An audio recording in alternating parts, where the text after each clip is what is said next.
And then 2018, I got cleared. They're like, unless something massive happens in that spot. What did you learn from ayahuasca retreats? um, I, whew, um, two big things. The first time I went, the big things were, I finally, for the first time ever, felt okay.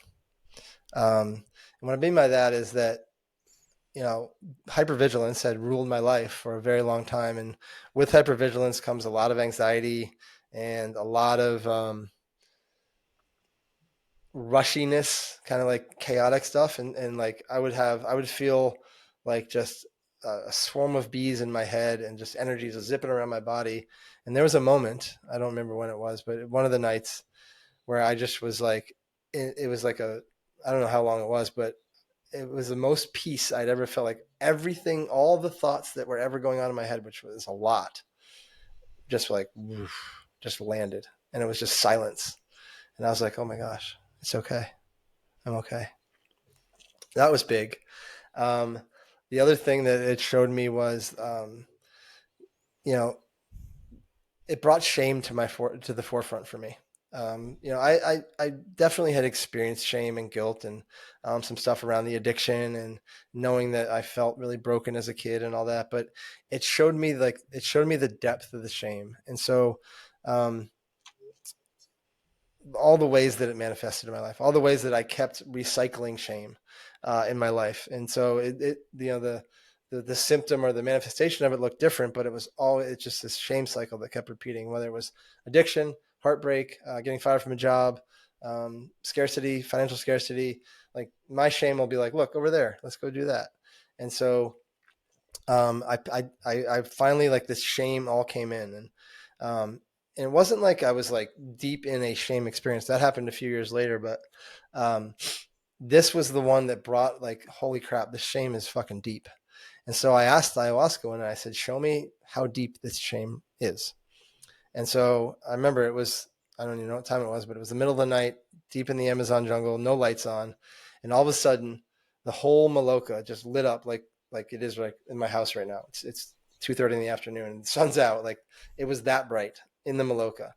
And what had happened was I had gone to this moment in 2009 when 2009, what I could say was probably like the middle of or like the peak, kind of getting towards the end of the addiction. And I had fallen off a balcony, 35 feet. I was at a bar. I was hammered drunk. And I know I remember walking out of the bar, and the next morning I woke up in the hospital in the trauma unit. Um, and I don't know how I got there. I don't remember falling off the balcony. I remember kind of walking towards the balcony, but anyways, fell off a balcony 35 feet. Clueless as to what happened. But in that moment, ayahuasca showed me that was a suicide attempt. Like I was so deeply just ashamed, and I was using alcohol to chase the shame away. And so by chasing the shame away with alcohol, I was just piling more shame on and more shame on because, arrests and, cheating on my girlfriends and like very shameful behaviors. And so it showed me like, wow, like you actually jumped off that balcony because in that moment you said, you know what, can't take the shame anymore. So it showed me like, this is again, like this goes back to like, okay, I knew I had fallen off the balcony. I knew there was like real guilt, shame around my addiction, but I didn't know that. And once I knew that, like I tell people that story and they're like, oh my God, that must have been awful. And honestly, I was like, oh, like relief in my body of like, wow, okay. Now I know. Now a lot of things make sense to me.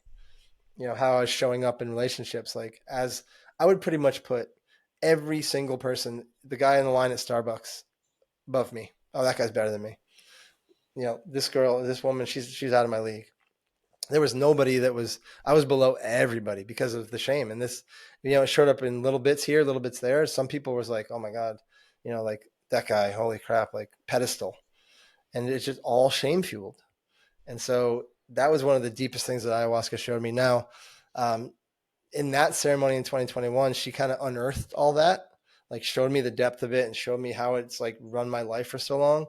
Over the next 2 years, I worked through a lot of it. And then in 2022, so I had cancer in my mouth in 2009 and 2011, oral cancer, same spot.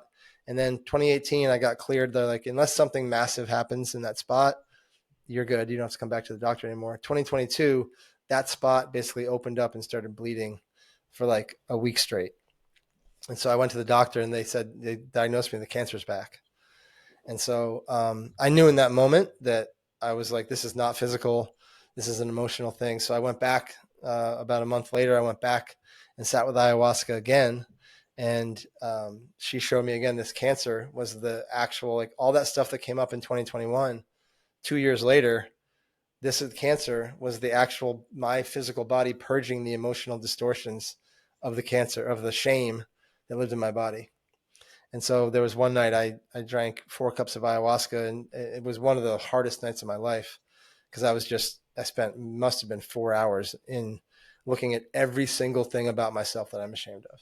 And then, so I got diagnosed on November 1st, November 4th, and I went for a biopsy to see what stage it was and the path forward, December 18th, and the cancer was gone. Wow. Because I had, Wow. yeah, I just got to the emotional root of it all. And so it's been clear ever since. That's insane. And was that Yeah. sort of like Mother Ayahuasca sort of breaking each of those down Yep. just throughout the whole process? Yep. That's incredible. And Did you feel yeah, like relief then as well, like leaving your body, or was that like a purging experience?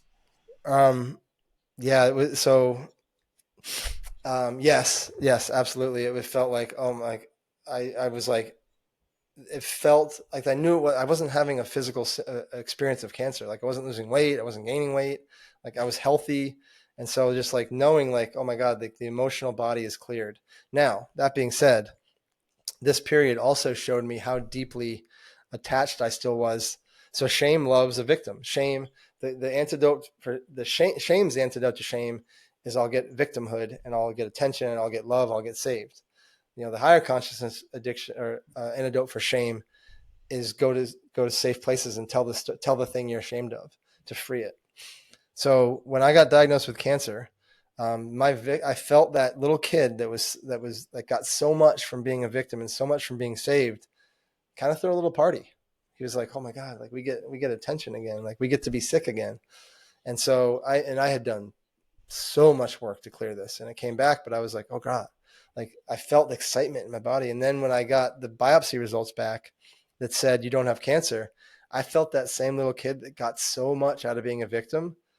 I felt sadness in my body. I was like, wait, I was like, and I was confused. I'm like, you just got told you don't have cancer, but yet I'm sad.